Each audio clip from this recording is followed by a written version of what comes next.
Hello, എല്ലാവർക്കും നമ്മുടെ ചാനലിലെ പുതിയൊരു വീഡിയോയിലേക്ക് സ്വാഗതം. നിങ്ങളെല്ലാവരും സുഖമായിട്ടിരിക്കുന്നുണ്ടല്ലോ അല്ലേ? ഞങ്ങളിവിടെ സുഖമായിട്ടിരിക്കുന്നു. എല്ലാവർക്കും നല്ലൊരു ദിവസം ആശംസിക്കുന്നു. ഇത് സ്നേഹയാണ് കേട്ടോ.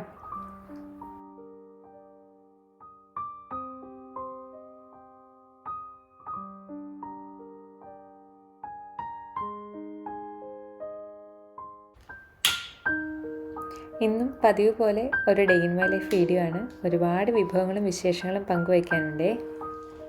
Alexa, good morning. Good morning. On this day in 1795, Ludwig van Beethoven made his debut as a pianist in Vienna. And you might say that in his career, this was a key moment.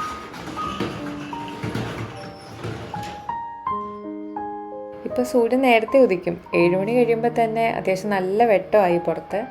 അപ്പോൾ അടുക്കളയിലേക്ക് കയറി വരുമ്പോൾ തന്നെ വൃത്തിയുള്ളൊരു അടുക്കള കാണുമ്പോൾ തന്നെ ഭയങ്കര സന്തോഷമാണ്. അതുകൊണ്ട് എത്ര മടിയാണെങ്കിൽ പോലും വൈകിട്ട് എല്ലാ പണിയും തീർത്ത് അടുക്കള വൃത്തിയാക്കിയിട്ടേ കിടക്കാറുള്ളൂ. അല്ലെങ്കിൽ രാവിലെ തന്നെ മനസ്സ് ഭയങ്കരമായിട്ടങ്ങ് മടുക്കും. അപ്പോൾ ഇന്ന് തമ്മനയിൽ കണ്ട പോലെ നല്ല പൂ പോലെ പഞ്ഞി പോലെ സോഫ്റ്റ് ആയിട്ടുള്ളൊരു ഗോതമ്പ് പാലപ്പമാണ് ഉണ്ടാക്കുന്നത്. അതിന് വേണ്ടി ഞാനിവിടെ മിക്സിയുടെ വലിയ ജാറിലേക്ക് 2 ടേബിൾ സ്പൂൺ ചോറും 4 ടേബിൾ സ്പൂൺ തേങ്ങ ചിരകിയതും 2 ടേബിൾ സ്പൂൺ പഞ്ചസാരയും പിന്നെ നമ്മൾ 1/2 കപ്പ് ഗോതമ്പ് പൊടിയാണ് കേട്ടോ ഇപ്പോൾ ഈ മിക്സിയുടെ വലിയ ജാറിലേക്ക് ചേർക്കുന്നത്. ആകെ 1 കപ്പ് ഗോതമ്പ് പൊടി എടുത്തിട്ടുണ്ടായിരുന്നു. അതിൽ 1/2 കപ്പ് ഗോതമ്പ് പൊടി ആദ്യമേ ചേർത്തു. എന്നിട്ട് ഒരു 1/2 കപ്പോളം വെള്ളം ഞാനിപ്പോൾ ചേർത്ത് കൊടുക്കുകയാണ്. ആവശ്യത്തിന് ഉപ്പും ഒരല്പം ഈസ്റ്റും, 1/2 ടീസ്പൂൺ പോലും വേണ്ട കേട്ടോ, ഒരു 1/4 ടീസ്പൂണോളം മാത്രം ഈസ്റ്റ് ചേർത്ത് കൊടുത്താൽ മതി. എന്നിട്ട് ഇത് നന്നായിട്ടൊന്ന് സ്പൂൺ കൊണ്ട് തന്നെ അങ്ങ് മിക്സ് ചെയ്യുക. ബ്ലെൻഡറിലിട്ട് തന്നെ ഒന്ന് മിക്സ് ചെയ്യുക. അതിനുശേഷം വീണ്ടും വെള്ളം വേണമെന്ന് തോന്നുവാണെങ്കിൽ കുറച്ചുകൂടെ വെള്ളം ചേർക്കാം. എന്നിട്ട് നമുക്ക് മിക്സിയിലിട്ട് നന്നായിട്ടങ്ങ് അടിച്ചെടുക്കാം. അപ്പോൾ സ്പൂൺ കൊണ്ട് ആദ്യമേ തന്നെ അങ്ങ് മിക്സ് ചെയ്യുകയാണെങ്കിൽ നമ്മളിങ്ങനെ മിക്സിയിലിട്ട് അടിക്കാൻ നേരത്തെ ഒരുപാട് കട്ട കൂടത്തില്ല. അതുകൊണ്ടാണ് കേട്ടോ. അപ്പോൾ ഞാൻ കുറച്ചുകൂടെ വെള്ളം ചേർക്കുന്നുണ്ട്. അപ്പോൾ ആദ്യത്തെ പ്രാവശ്യം എനിക്ക് ആകെ 1/2 കപ്പ് വെള്ളമാണ് വേണ്ടി വന്നത്. 1/2 കപ്പ് ഗോതമ്പ് പൊടി, 2 ടേബിൾ സ്പൂൺ ചോറും 4 ടേബിൾ സ്പൂൺ തേങ്ങയും 2 ടേബിൾ സ്പൂൺ പഞ്ചസാരയും ആവശ്യത്തിന് ഉപ്പും, ഇത്രയാണ് കേട്ടോ നമ്മൾ ആദ്യമേ ചേർത്ത് കൊടുത്തത്. അപ്പോൾ മിക്സിയിലൊന്ന് നന്നായിട്ട് അടിച്ച ശേഷം ബാക്കി 1/2 കപ്പ് ഗോതമ്പ് പൊടിയും കൂടെ ചേർത്തു. വീണ്ടും 1/2 കപ്പ് വെള്ളവും കൂടെ ചേർത്ത് ആകെ ഇപ്പോൾ 1 കപ്പ് വെള്ളമാണ് കേട്ടോ എനിക്ക് വേണ്ടി വന്നത്. അപ്പോൾ നമ്മളെടുക്കുന്ന പൊടിക്ക് അനുസരിച്ച് ചിലപ്പോൾ ചെറിയ ഏറ്റക്കുറച്ചിലുകൾ വരാം. അതുകൊണ്ട് അല്പാൽപമായിട്ട് വേണം ചേർക്കാനായിട്ട്. അപ്പോൾ എല്ലാം കൂടെ നന്നായിട്ട് മിക്സ് ചെയ്തതാണ് കണ്ടോ. അപ്പോൾ ഒരു ഇഡ്ഡലിമാവിൻ്റെ ഒക്കെ ഒരു പരുവത്തിലാണ് ഇപ്പോൾ ഇത് കിട്ടിയിരിക്കുന്നത്. ഒരുപാട് കട്ടിയിലും വേണ്ട, ഒരുപാട് ലൂസായിട്ടും വേണ്ടത്. ഈ ഒരു പാകത്തിനാണ് നമുക്ക് കിട്ടേണ്ടത്. സാധാരണ നമ്മൾ വെള്ള പാലപ്പം ഉണ്ടാക്കുമ്പോൾ കുറച്ചുകൂടെ ലൂസായിട്ടല്ലേ ആ ഒരു മാവ് ഉണ്ടാവുക. ഇതിപ്പോൾ നമ്മൾ കുറച്ചുകൂടെ ഒരു കട്ടി പരുവത്തിൽ വേണം നമുക്ക് മാവ് കിട്ടാനായിട്ട്. ഇനി നമുക്കിത് അടച്ചു വെച്ച് ഒരു അരമണിക്കൂർ നേരം വെയിറ്റ് ചെയ്യണം. എങ്കിൽ ആ ഈസ്റ്റ് പുളിച്ചിട്ട് നമുക്ക് നന്നായിട്ട് നല്ല പാലപ്പത്തിൻ്റെ ആ ഒരു മിക്സ് കിട്ടത്തുള്ളൂ. അപ്പോൾ ഈ പാലപ്പത്തിൻ്റെ ഒപ്പം ഒരു സാധാ സിമ്പിളായിട്ട് ഉണ്ടാക്കാൻ പറ്റുന്ന ഒരു വെജിറ്റബിൾ സ്റ്റൂ ആണ് കേട്ടോ ഞാൻ ഉണ്ടാക്കുന്നത്. അതിനുവേണ്ടി ഞാൻ ഇന്നലെ തന്നെ ഗ്രീൻ പീസ് വെള്ളത്തിലിട്ടിട്ടുണ്ടായിരുന്നു. അപ്പോൾ കുതിർത്ത ഗ്രീൻ പീസും ഒരു ചെറിയ ക്യാരറ്റ് അരിഞ്ഞതും അതേപോലെ തന്നെ ബീൻസ് ചെറുതായിട്ട് അരിഞ്ഞത്, പിന്നെ കുറച്ച് നമ്മുടെ ഉരുളക്കിഴങ്ങ്, ഇത്രയും മാത്രമേ ഞാൻ ചേർക്കുന്നുള്ളൂ. ആവശ്യത്തിന് ഉപ്പും ചേർത്ത് കൊടുക്കുക. അതേപോലെ തന്നെ ഞാനിവിടെ 2 പച്ചമുളക് കീറിയത് ഇട്ട് കൊടുക്കുന്നുണ്ട്. പിന്നെ കുറച്ച് വെളിച്ചെണ്ണ അതും ചേർത്ത് കൊടുക്കുന്നുണ്ട്. പിന്നെ തേങ്ങയുടെ 2ാം പാലിലാണ് ഇത് വേവിക്കുന്നത്. അപ്പോൾ ഇത് ക്യാനിൽ കിട്ടുന്ന തേങ്ങാപ്പാലാണ്. വെള്ളം ചേർത്ത് തേങ്ങയുടെ 2ാം പാലിൻ്റെ ഒരു കൺസിസ്റ്റൻസിയിൽ ആക്കി എടുത്തു എന്നുള്ളൂ കേട്ടോ. എന്നിട്ട് ഇതെല്ലാം കൂടെ നന്നായിട്ടൊന്ന് സ്പൂണും കൊണ്ടൊന്ന് മിക്സ് ചെയ്തിട്ട് നമുക്ക് കുക്കറിൽ വേവിക്കാൻ വേണ്ടി വയ്ക്കാം. അപ്പോൾ 2 വിസിൽ ഞാൻ കേൾപ്പിച്ചുള്ളൂ കേട്ടോ. അപ്പോഴേക്കും തന്നെ നന്നായിട്ട് വെന്ത് കിട്ടിയിട്ടുണ്ടായിരുന്നു. അപ്പോൾ അതവിടെ കുക്കറിൽ ഞാൻ വേവിക്കാൻ വേണ്ടി വെച്ചിട്ടുണ്ട്. അപ്പോൾ അതിനോടൊപ്പം തന്നെ ഇവിടെ ഒരു പാൻ അടുപ്പത്ത് വെച്ചു. അതിലേക്ക് പെരിഞ്ജീരകവും കറുവപ്പട്ടയും ഏലക്കയും, പെരിഞ്ജീരകമൊക്കെ ഒരു 1/2 ടീസ്പൂൺ എടുത്തിട്ടുള്ളൂ, 3 ഏലക്കയും ഒരു ചെറിയ കഷ്ണം കറുവപ്പട്ടയും, ഇതെല്ലാം കൂടെ ഒന്ന് മൂത്ത് വന്നു കഴിഞ്ഞപ്പോൾ അതിലേക്ക് കുറച്ച് കറിവേപ്പില ഇട്ട് കൊടുത്തിട്ടുണ്ട്. അപ്പോൾ കറിവേപ്പിലയും ഒന്ന് മൂത്ത് വന്നു കഴിഞ്ഞപ്പോൾ ഒരു 2 പച്ചമുളകും അതേപോലെ ഒരു ചെറിയ സവാളയും ചെറുതായിട്ടൊന്ന് അരിഞ്ഞത് ഇട്ട് കൊടുക്കുകയാണ്. അപ്പോൾ ഇതെല്ലാം കൂടെ നന്നായിട്ടങ്ങ് നമുക്ക് മിക്സ് ചെയ്തിട്ടൊന്ന് വഴറ്റിയെടുക്കാം. അപ്പോൾ പിന്നെ സ്റ്റൂവിനറിയാമല്ലോ, ഒരുപാട് നമുക്ക് സവാളയൊന്നും വഴണ്ടി വരേണ്ട ആവശ്യമൊന്നുമില്ല. ഒന്ന് നന്നായിട്ടൊന്ന് വാടി വന്നാൽ മതി. അപ്പോൾ ഒന്ന് നന്നായി വാടി വരുന്നവരെ ഒന്ന് നമുക്ക് ഇളക്കി കൊടുക്കാം. പിന്നീട് ഞാനിതിലേക്ക് ഇഞ്ചിയും വെളുത്തുള്ളിയും ചെറുതായിട്ട് അരിഞ്ഞത് ചേർത്ത് കൊടുക്കുന്നുണ്ട്. ജിഞ്ചർ ഗാർലിക് പേസ്റ്റ് ഉണ്ടെങ്കിൽ അത് ചേർക്കുന്നതായിരിക്കും കേട്ടോ കുറച്ചുകൂടെ നല്ലതാണ്. എന്നിട്ട് ഇതെല്ലാം കൂടെ നന്നായിട്ടങ്ങ് വഴറ്റിയെടുക്കാം. അപ്പോൾ ഈ ഇഞ്ചിയും വെളുത്തുള്ളിയും സവാളയൊക്കെ ഒന്ന് നന്നായിട്ടൊന്ന് വഴണ്ട് വന്ന് കഴിയുമ്പോൾ നമുക്കതിലേക്ക് കുറച്ച് കുരുമുളക് പൊടി, എരിവിന് ആവശ്യമായിട്ടുള്ള കുരുമുളക് പൊടി ചേർത്ത് കൊടുക്കാം.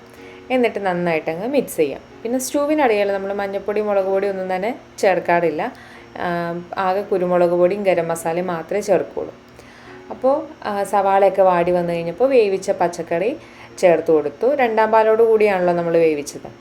എന്നിട്ടിതൊന്ന് നന്നായിട്ട് തിളച്ച് വന്നു കഴിഞ്ഞപ്പോൾ 1ാം പാലും കൂടെ ചേർത്ത് നന്നായിട്ടങ്ങ് ഇളക്കി യോജിപ്പിച്ച് അവസാനം കുറച്ച് ഗരം മസാലകളും തൂക്കിക്കഴിഞ്ഞാൽ സിമ്പിളായിട്ടുള്ള നമ്മുടെ വെജിറ്റബിൾ സ്റ്റൂ റെഡിയായി കഴിഞ്ഞു. എങ്ങനെയുണ്ട്? സിമ്പിളല്ലേ? ഈ പാലപ്പത്തിൻ്റെ ഒക്കെ കൂടെ നല്ലൊരു കോമ്പിനേഷനാണ് നമ്മുടെ വെജിറ്റബിൾ സ്റ്റൂ എന്ന് പറയുന്നത്. വെജിറ്റബിൾ സ്റ്റൂ ആയാലും ബീഫ് സ്റ്റൂ ആയാലും മട്ടൻ ആയാലും ചിക്കൻ ആയാലും ഒക്കെ നല്ലൊരു കോമ്പിനേഷനാണ്. അപ്പോൾ വെജിറ്റബിൾ സ്റ്റൂ ആകുമ്പോൾ രാവിലെ തന്നെ ഉണ്ടാക്കിയെടുക്കാൻ പെട്ടെന്ന് എളുപ്പത്തിൽ ഉണ്ടാക്കിയെടുക്കാൻ പറ്റുന്ന ഒന്നാണല്ലോ. അവസാനം നമ്മുടെ ഗരം മസാലകളും തൂക്കി കഴിഞ്ഞപ്പോൾ കറി റെഡിയായി കഴിഞ്ഞു. ഇനി നമുക്ക് തിളയ്ക്കേണ്ട ആവശ്യമൊന്നുമില്ല കേട്ടോ. 1ാം പാൽ ചേർത്ത് കഴിഞ്ഞാൽ അതൊന്ന് ചൂടായി വന്നാൽ മാത്രം മതി. അപ്പോൾ ഞാനതൊരു ബൗളിലേക്ക് മാറ്റിയാണ്. കുറച്ച് കഴിയുമ്പോൾ കുറച്ചുകൂടെ തിക്കാവും കേട്ടോ തേങ്ങാപ്പാൽ ചേർത്ത കാരണം. അപ്പോൾ നമ്മുടെ സ്റ്റൂ റെഡിയായി കഴിഞ്ഞു. ഇനി നമുക്ക് പാലപ്പം ഉണ്ടാക്കാൻ തുടങ്ങാം. അപ്പോൾ ആ ഒരു എന്താ പറയുക, നമ്മുടെ മാവ് പുളിച്ചു വരുന്നൊരു ഗ്യാപ്പ് ഉണ്ടല്ലോ, ഒരു അരമണിക്കൂർ, അതുകൊണ്ടാണ് നമ്മുടെ സ്റ്റൂ റെഡിയായി കഴിഞ്ഞത്. അത് കഴിഞ്ഞപ്പോൾ നമുക്കിനി പാലപ്പം ചൂടാൻ തുടങ്ങാം. അപ്പോൾ ആകെ ഒരു അരമണിക്കൂർ മാക്സിമം മതി നമുക്ക് രാവിലത്തെ ബ്രേക്ക്ഫാസ്റ്റ് ഉണ്ടാക്കിയെടുക്കാനായിട്ട്. നമ്മുടെ പാലപ്പം ചട്ടി അടുപ്പത്ത് വെച്ചിട്ടുണ്ട്. ഇനി നമുക്കതിലേക്ക് മാവ് ഒഴിച്ചു കൊടുക്കാം. എന്നിട്ട് നമ്മുടെ പാലപ്പം ചുറ്റിക്കുന്ന പോലെ ഒന്ന് ചുറ്റിച്ചു കൊടുക്കാം. അപ്പോൾ പാനിൻ്റെ ചൂട് ഒരുപാട് അങ്ങ് ചൂടായി പോകരുത് കേട്ടോ. അപ്പോൾ ആ സൈഡിലൊന്നും ഒട്ടിപ്പിടിക്കാതെ ഇങ്ങനെ താഴത്തേക്ക് ഇങ്ങനെ വിട്ടുപോരും. ഒരു മീഡിയം ഫ്ലെയിമിലായിരിക്കണം നമ്മുടെ ഗ്യാസ് അടുപ്പ് ഉണ്ടാവേണ്ടത്. അതുപോലെ ചൂടും ആ ഒരു പാനിൻ്റെ ചൂട് ഒരു മീഡിയം ചൂടേ പാടുള്ളൂ. ഒരുപാട് ചൂടുണ്ടാവാനും പാടില്ല, തീരെ ചൂടില്ലാത്ത രീതിയിലും ആവരുത്. അപ്പോൾ കുമിളകൾ വന്ന് തുടങ്ങുമ്പോൾ തന്നെ നമുക്ക് മൂടി വയ്ക്കാം. ഒരു 5 മിനിറ്റ് മതി. മൂടി വെച്ച് കഴിയുമ്പോൾ തന്നെ നമ്മുടെ നല്ല പഞ്ഞി പോലെ സോഫ്റ്റായിട്ടുള്ള ഗോതമ്പ് പാലപ്പം റെഡിയായി കഴിഞ്ഞ്. ഭയങ്കര സോഫ്റ്റാണ് കേട്ടോ. കണ്ടോ, എത്ര നേരം ഇരുന്നാലും ഇതേപോലെ തന്നെ ഇരിക്കും. ഒട്ടും ഇങ്ങനെ ഹാർഡാവത്തില്ല നമ്മുടെ ഗോതമ്പ് പാലപ്പം. അപ്പോൾ ഓരോന്നായിട്ട് ചുട്ടെടുക്കുകയാണ്. എനിക്ക് ആകെ ഒരു 8 എണ്ണം വരെ ഞാൻ ഈ പറഞ്ഞ അളവിൽ ഉണ്ടാക്കാൻ പറ്റി കേട്ടോ. അപ്പം നിങ്ങൾ കൂടുതൽ അളവിൽ ഉണ്ടാക്കുന്നവരാണെങ്കിൽ ആ അളവിനൊക്കെ ഏറ്റക്കുറച്ചിലുകൾ വരുത്തിക്കൊള്ളുക. അരി കൊണ്ടുണ്ടാക്കുന്ന പാലപ്പം ആകുമ്പോൾ നമ്മൾ തലേ ദിവസം തന്നെ അരി കുതിർത്ത് വയ്ക്കണം, അതേപോലെ മാവ് അരച്ച് വയ്ക്കണം, അങ്ങനത്തെ കുറേ പണികളൊക്കെ ഉണ്ടല്ലേ. ഗോതമ്പ് പാലപ്പം ആകുമ്പോൾ ഇതിൻ്റെ ഒന്നും മെനക്കേടില്ല. രാവിലത്തെ ഒരു അരമണിക്കൂർ നമ്മൾ മാറ്റി വെച്ച് കഴിഞ്ഞിട്ടുണ്ടെങ്കിൽ നല്ല പഞ്ഞി പോലെ സോഫ്റ്റ് ആയിട്ടുള്ള പൂ പോലെയുള്ള നമ്മുടെ ഗോതമ്പ് പാലപ്പം റെഡിയായി കിട്ടും. അപ്പോൾ എല്ലാവരും ഒന്ന് ട്രൈ ചെയ്ത് നോക്കണം കേട്ടോ. ചായ അപ്പുറത്ത് ഇരിപ്പുണ്ട്. ചായയും റെഡിയായി കഴിഞ്ഞു, പാലപ്പവും റെഡിയായി കഴിഞ്ഞു, നല്ല വെജിറ്റബിൾ സ്റ്റൂവും റെഡിയായി കഴിഞ്ഞു. അപ്പോൾ നല്ല ഹെവി ആയിട്ടുള്ള എന്നാൽ സിമ്പിളായിട്ടുള്ളൊരു ബ്രേക്ക്ഫാസ്റ്റാണ് നമ്മുടെ ഈ ഗോതമ്പ് പാലപ്പവും അതേപോലെ തന്നെ വെജിറ്റബിൾ സ്റ്റൂവും. കുറേ പേരൊക്കെ ഈ സമയത്ത് നൊയമ്പ് നോക്കുന്നവരൊക്കെ ഉണ്ടായിരിക്കും അല്ലേ. അപ്പോൾ ഒരു വെജിറ്റബിൾ അല്ലെങ്കിൽ ഒരു വെജിറ്റേറിയൻ ബ്രേക്ക്ഫാസ്റ്റ് ആണ് നിങ്ങൾ തപ്പുന്നെങ്കിൽ, വെറൈറ്റി ആയിട്ടുള്ള ഈസി ആയിട്ടുള്ള ടേസ്റ്റി ആയിട്ടുള്ളൊരു ബ്രേക്ക്ഫാസ്റ്റാണ് നിങ്ങൾ നോക്കുന്നതെങ്കിൽ ഇതുണ്ടാക്കിയാൽ മതി കേട്ടോ. അടിപൊളിയാണ്.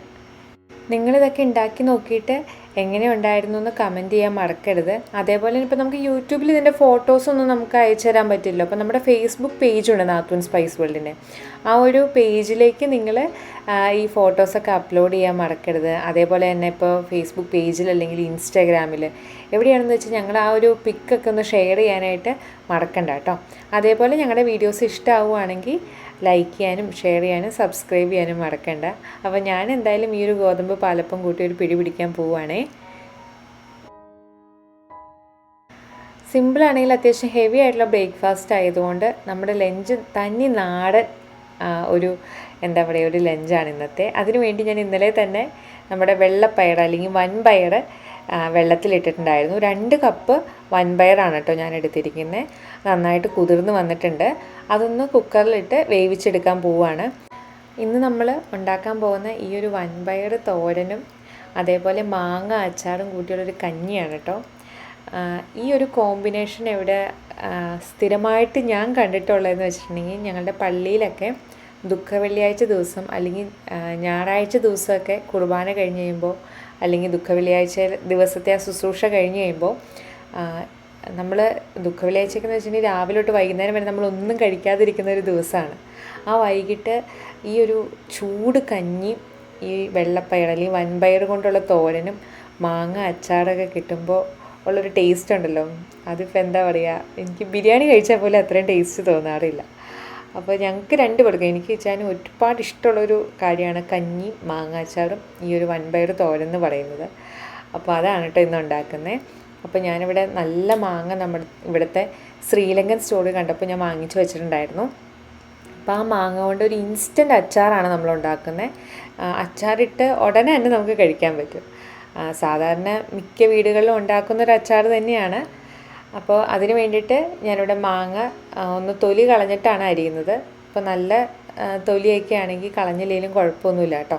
ഈ മാങ്ങ ഇപ്പോൾ നമുക്ക് എവിടെ നിന്നാണ് വരുന്നതെന്നൊന്നും കൃത്യമായിട്ട് അറിയത്തില്ല. അപ്പോൾ അതുകൊണ്ട് ഞാൻ ഇത്രയും ദൂരമൊക്കെ യാത്ര ചെയ്ത് വരുന്ന മാങ്ങയിലായതുകൊണ്ട് തൊലിയങ്ങ് ഞാൻ കളഞ്ഞു കേട്ടോ. അപ്പോൾ ഇനി അത് ചെറുതായിട്ടങ്ങ് അരിയാണ്. സാധാരണ ഈ ഒരു മാങ്ങ അച്ചാറിന് ഈ ഒരു ഷേപ്പിൽ അല്ലെങ്കിൽ ഇതേപോലെ ചെറുതായിട്ട് അരിയുന്നതാണ് പതിവ്. പിന്നെ ഞാൻ 1 ടീസ്പൂണോളം കടുക് എടുത്തിട്ടുണ്ട്, അതൊന്ന് ചതച്ചെടുക്കുന്നുണ്ട് ഇതേപോലെ. ഇനി ഒരു ബൗളിൽ അരിഞ്ഞു വെച്ചിരിക്കുന്ന മാങ്ങയ്ക്ക് മുകളിലേക്ക് കുറച്ച് ഉപ്പെന്ന് വെച്ചാൽ നമ്മുടെ അച്ചാറിന് ആവശ്യത്തിനുള്ള ഉപ്പ് ചേർത്ത് കൊടുക്കുന്നുണ്ട്. അതേപോലെ തന്നെ ഞാനൊരു 4 വലിയ പച്ചമുളക് ചെറുതായിട്ട് അരിഞ്ഞിട്ടുണ്ടായിരുന്നു, അത് ചേർത്ത് കൊടുക്കുകയാണ്. അപ്പോൾ എരിവിനനുസരിച്ച് ഈ പച്ചമുളകിൻ്റെ അളവിന് മാറ്റം വരുത്തിക്കോളൂ കേട്ടോ. പിന്നെ നമ്മൾ ചതച്ച് വെച്ചിരുന്ന ആ കടുക് ചേർത്ത് കൊടുത്തു. ഒരല്പം മഞ്ഞൾപ്പൊടിയും കുറച്ച് മാത്രം കായത്തിൻ്റെ പൊടിയും കൂടെ ഇട്ട് കൊടുത്തിട്ട് നന്നായിട്ട് ഇതങ്ങ് മിക്സ് ചെയ്യാൻ പോവാണ്. അപ്പോൾ ഇത്രയും സാധനങ്ങൾ ചേർത്തിട്ട് ഇതങ്ങ് മിക്സ് ചെയ്യുമ്പോൾ ഒരു മണമുണ്ട്. അപ്പോൾ തന്നെ നമുക്ക് പകുതി മാങ്ങ കഷ്ണം എടുത്ത് കഴിക്കാൻ തോന്നും കേട്ടോ. എനിക്ക് ഭയങ്കര ഇഷ്ടമാണ് ആ ഒരു കായവും കടുകും പച്ചമുളകും എല്ലാം കൂടെ ചേരുമ്പോൾ ഉള്ള ഒരു മാങ്ങയുടെ ഒരു മണം ഉണ്ടല്ലോ, ഒരു പ്രത്യേക ഫ്ലേവറാണ് അതിന്. അപ്പോൾ ഇതെല്ലാം കൂടെ നന്നായിട്ട് മിക്സ് ചെയ്തിട്ട് നമുക്കൊന്ന് മൂടി വെച്ചേക്കാം.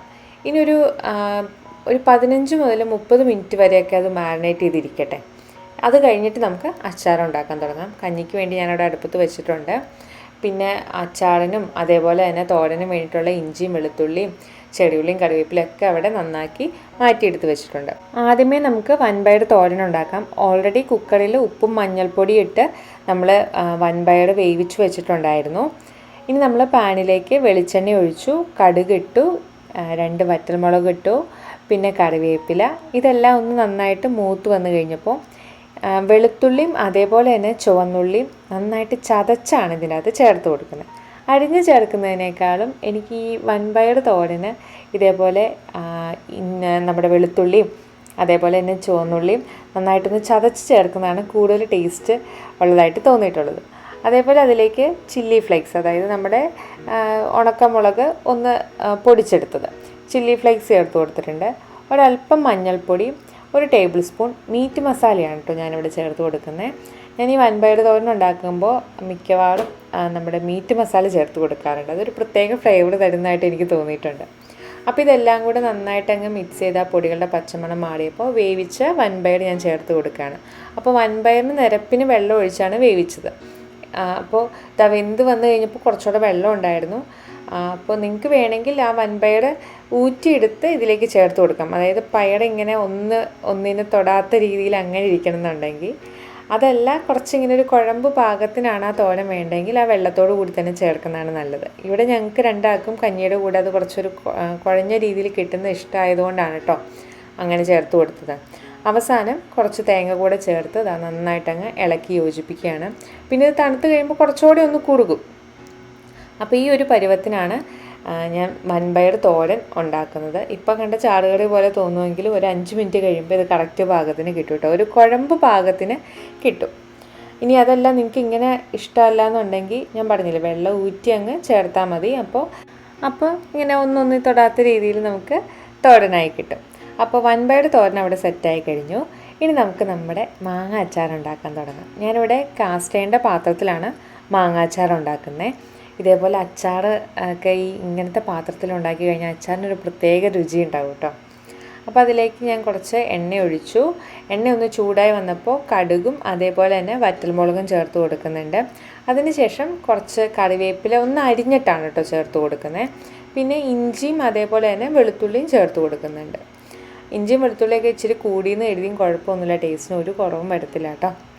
എന്നിട്ട് ഇതെല്ലാം കൂടെ നന്നായിട്ടൊന്ന് നമുക്ക് വഴറ്റിയെടുക്കാം. ഒരുപാട് മൂത്ത് പോവണ്ട, കളർ മാറുന്നതിന് മുമ്പ് തന്നെ നമുക്ക് അടുത്ത ചേരുവ ചേർക്കാം. അപ്പോൾ പൊടികളാണ് ചേർത്ത് കൊടുക്കുന്നത്.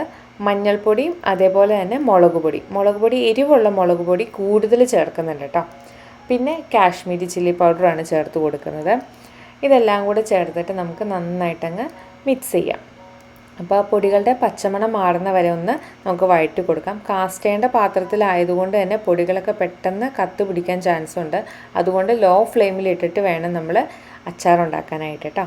അല്ലെങ്കിൽ പൊടികൾ കരിഞ്ഞു പോയി കഴിഞ്ഞാൽ നമ്മുടെ അച്ചാറിന് ഒരു കയ്പ്പ് ചുവ വരും. അപ്പോൾ ഇത് നന്നായിട്ടങ്ങ് ഇളക്കി യോജിപ്പിച്ചു. പൊടികളുടെ പച്ചമണം മാറിയ ശേഷം അതിലേക്ക് നമുക്ക് വിനീഗർ ചേർത്ത് കൊടുക്കാം. അപ്പോൾ എത്രമാത്രം മാങ്ങയ്ക്ക് പുളിയുണ്ടോ അതിനനുസരിച്ച് വിനീഗറിൻ്റെ അളവിന് വ്യത്യാസം വരും കേട്ടോ. അപ്പോൾ ഞാനിവിടെ എടുത്തിരിക്കുന്ന മാങ്ങയ്ക്ക് അധികം പുളി ഉണ്ടായിരുന്നില്ല, അതുകൊണ്ട് കുറച്ച് കൂടുതൽ അളവിൽ ഞാൻ വിനീഗർ ചേർത്ത് കൊടുത്തിട്ടുണ്ട്. വിനീഗർ അല്ലെങ്കിൽ വിനാഗിരി അല്ലെങ്കിൽ ചൊറുക്ക, ഏത് പേരിലാണോ നമ്മുടെ നാട്ടിൽ അറിയപ്പെടുന്നത് ആ പേരിൽ. അപ്പോൾ അത് ചേർത്ത് കൊടുക്കുക. ഇതെല്ലാം കൂടെ നന്നായിട്ടങ്ങ് മിക്സ് ചെയ്യാം. എന്നിട്ട് നമുക്കങ്ങ് ഇളക്കി യോജിപ്പിക്കാം. ഇനി ആ വിനീഗർ ആ പൊടികളിലൊക്കെ പറ്റി പിടിച്ച് എണ്ണ തെളിഞ്ഞ് കഴിഞ്ഞ് കഴിയുമ്പോൾ നമുക്കതിലേക്ക് കുറച്ച് ചൂടുവെള്ളം ഒഴിച്ചു കൊടുക്കാം. അപ്പോൾ ചൂടുവെള്ളം തന്നെ ഒഴിച്ചു കൊടുക്കണം. നന്നായിട്ട് തിളച്ച വെള്ളം ഒഴിച്ചു കൊടുക്കുകയാണെങ്കിൽ അത്രയും നല്ലത്. പച്ചവെള്ളം ഒരു കാരണവശാലും ഒഴിച്ചു കൊടുക്കരുത് കേട്ടോ. അപ്പോൾ നന്നായിട്ടങ്ങ് ഇളക്കി യോജിപ്പിക്കാം. ഇനി ഇതൊന്ന് തിളച്ച് വന്ന് കഴിയുമ്പോൾ നമുക്ക് ആദ്യമേ നമ്മൾ കായവും മഞ്ഞൾപ്പൊടിയും പച്ചമുളകും ഒക്കെ ചേർത്ത് മാരിനേറ്റ് ചെയ്ത് വെച്ചിരിക്കുന്ന നമ്മുടെ മാങ്ങ കഷ്ണങ്ങൾ ഇതിലേക്ക് ചേർത്ത് കൊടുക്കാം. അപ്പോൾ ഇനി നമുക്ക് ഗ്യാസ് ഓഫ് ചെയ്യാം കേട്ടോ. നന്നായിട്ടങ്ങ് തിളച്ച് കഴിഞ്ഞിട്ടുണ്ടെങ്കിൽ ഗ്യാസ് ഓഫ് ചെയ്തിട്ടാണ് ഞാൻ മാങ്ങ കഷ്ണങ്ങൾ ചേർത്ത് കൊടുക്കുന്നത്. ഓൾറെഡി നമ്മൾ കാസ്റ്റ് ചെയ്യേണ്ട പാത്രത്തിലല്ലേ ഇതുണ്ടാക്കുന്നത്. അപ്പോൾ ഗ്യാസ് ഓഫ് ചെയ്താലും കുറച്ച് നേരം കൂടി തിളയ്ക്കുന്നുണ്ടാവും. അതുകൊണ്ടാണ് ഇപ്പോൾ അത് ചേർക്കാൻ നേരത്ത് ഇങ്ങനെ തിളയ്ക്കുന്ന കണ്ടിട്ടോ. ശരിക്കും ഗ്യാസ് ഓഫ് ചെയ്തിട്ടാണ് നമ്മൾ മാങ്ങ ചേർത്ത് കൊടുക്കുന്നത്. ഗ്യാസ് ഓഫ് ചെയ്യാതെ മാങ്ങ ചേർത്ത് കൊടുത്തിട്ടുണ്ടെങ്കിൽ ആ മാങ്ങ അങ്ങ് വെന്ത് പോവും. അപ്പോൾ നമ്മൾ വിചാരിക്കുന്ന ടേസ്റ്റ് നമ്മുടെ അച്ചാറിന് ഉണ്ടാവത്തില്ല. അപ്പോൾ ഇതൊന്ന് നന്നായിട്ടങ്ങ് മിക്സ് ചെയ്ത് കഴിഞ്ഞിട്ടുണ്ടെങ്കിൽ ഇൻസ്റ്റൻ്റായിട്ട് അപ്പം തന്നെ കഴിക്കാൻ പറ്റുന്ന നല്ല ടേസ്റ്റി ആയിട്ടുള്ള മാങ്ങ അച്ചാർ റെഡിയായി കഴിഞ്ഞു. ഈ ഒരു അച്ചാറും ആ ഒരു പയറുതോരനും കഞ്ഞിക്കടയും കൂട്ടിയിട്ടുള്ള അതിൻ്റെ ഒരു ടേസ്റ്റ് ഞാൻ പറഞ്ഞറിയിക്കാതെ തന്നെ കഴിച്ചിട്ടുള്ളവർക്ക് അറിയാം. ഇപ്പോൾ എൻ്റെ വായിൽ വെള്ളം വരുന്നുണ്ട് മാങ്ങാച്ചാർ കണ്ടിട്ട്. അപ്പോൾ അത് ഞാൻ നല്ല വൃത്തിയുള്ളൊരു കുപ്പിയിലേക്ക് മാറ്റുവാണ് കേട്ടോ. ആ ഒരു ചെറിയ കുപ്പി കഴിഞ്ഞ് അതേപോലെ തന്നെ വേറൊരു കുപ്പിയുണ്ടെങ്കിൽ അതുകൊണ്ട് നിറയ്ക്കാൻ പാകത്തിന് ബാക്കിയുണ്ടായിരുന്നു കേട്ടോ. അപ്പോൾ ഈ അച്ചാർ ഇന്നത്തെ കഞ്ഞിക്ക് കൊടുത്ത് ബാക്കിയുള്ളത് കുപ്പിയിലേക്ക് മാറ്റാമെന്ന് എഴുതി. 2 കുപ്പിയിലേക്ക് മാറ്റാൻ കാരണം എന്ന് വെച്ചിട്ടുണ്ടെങ്കിൽ എപ്പോഴും എടുക്കുന്ന കുപ്പി വേറെ ഒന്നും അല്ലാതെ ഒന്ന് സൂക്ഷിച്ച് വയ്ക്കാൻ വേണ്ടിയിട്ടാണ് 2ആയിട്ട് എടുത്തത് കേട്ടോ. അപ്പോൾ അതാ നല്ല ചൂട് കഞ്ഞി, അതിൻ്റെ കൂടെ നമ്മുടെ വൻപയർ തോരനും ഈ ഒരു എരിവുള്ള മാങ്ങാച്ചാറും കൂടി കഴിച്ചാൽ വേറൊന്നും വേണ്ട. എനിക്ക് ഇങ്ങനെ കഞ്ഞി കുടിക്കാനാണ് കൂടുതലിഷ്ടം. നമ്മുടെ വൻപയർ തോരനും അച്ചാറും മാത്രമായിട്ട് ഇതിൻ്റെ കൂടെ ഒരു ചമ്മന്തിയോ കൊണ്ടാട്ടോ ഉണക്കമുളകോ അല്ലെങ്കിൽ ഉണക്കമീനോ ഒക്കെ ഉണ്ടെങ്കിൽ വേറെ ലെവലിലേക്ക് പോവും. പക്ഷേ ഇത് തന്നെ ഞങ്ങൾക്ക് 2 പേർക്കും ധാരാളമാണ്. അപ്പോൾ ഈ ഒരു കോമ്പിനേഷൻ ട്രൈ ചെയ്യാത്തവരായി ആരും തന്നെ ഉണ്ടാവില്ല എന്ന് എനിക്ക് തോന്നുന്നു ഈ വീഡിയോ കാണുന്നവരിൽ. അങ്ങനെ ആരെങ്കിലും ഉണ്ടെങ്കിൽ ഒട്ടനെ തന്നെ ഉണ്ടാക്കി നോക്കിക്കോളുക. കിട്ടുവാണ്, മാങ്ങാക്കാലമൊക്കെ അല്ലേ, ഇനിയിപ്പോൾ മാങ്ങയ്ക്ക് ക്ഷാമമൊന്നുമില്ലല്ലോ. വേഗം തന്നെ ഉണ്ടാക്കി നോക്കണേ. അപ്പോൾ ഞാൻ എന്തായാലും ഈ കഞ്ഞി ഒരു പിടി പിടിക്കാൻ പോവുകയാണ്. ഈ കഞ്ഞി ഒരു പ്രാവശ്യമല്ല, മിക്കവാറും 2-3 പ്രാവശ്യം ഒരു പിടി പിടിക്കേണ്ട വരും. അപ്പോൾ എല്ലാവർക്കും നല്ലൊരു ദിവസം ആശംസിച്ചുകൊണ്ട് ഇന്നത്തെ വീഡിയോ തീരുവാണ് കേട്ടോ. വീഡിയോ ഇഷ്ടമായ ലൈക്ക് ചെയ്യാനും ഷെയർ ചെയ്യാനും സബ്സ്ക്രൈബ് ചെയ്യാനും മറക്കണ്ട. ബൈ.